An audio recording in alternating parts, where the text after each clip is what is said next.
Let's take a look at the politics behind a possible debt ceiling deal. Who are the expected winners and losers? I'm joined by Chris Stirewalt, Fox News Politics Editor Digital. Chris, welcome. We've heard a lot of criticism of the Tea Party, obviously. We had that Wall Street Journal editorial, and, of course, Senator McCain reading that editorial on the Senate floor, calling Tea Party members hobbits. Yes. And that they were basically asking for too much and being recalcitrant. But you say, actually, the Tea Party could be one of the big winners here.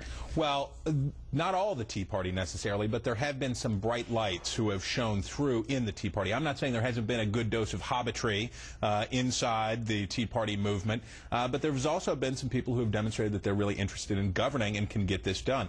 The first one I'd point to would be Rand Paul in the Senate.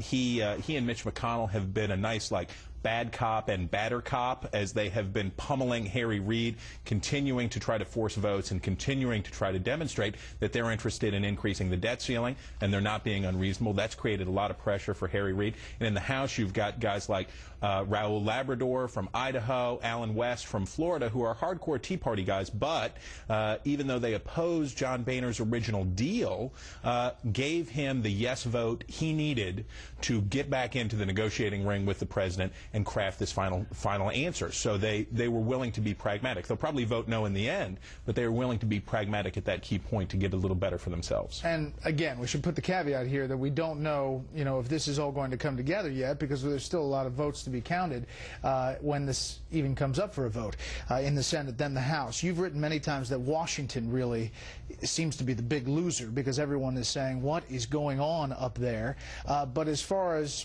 others, besides this place, anyone stand out? Well, certainly believers in stimulus, believers in demand-side economics. Paul Krugman from the New York Times, columnist there particularly, they've taken a rather bad beating in all of this because the president's walked away from them. This is a guy who was talking about winning the future in January with big investments. Now, as members of the Democratic caucus have pointed out, he was the one who initiated a discussion about cutting Social Security as part of an effort to get a grand bargain. So their vision, the Krugman vision, has sort of been repudiated by the president now, and I guess somewhere Milton Friedman is smiling. I guess so.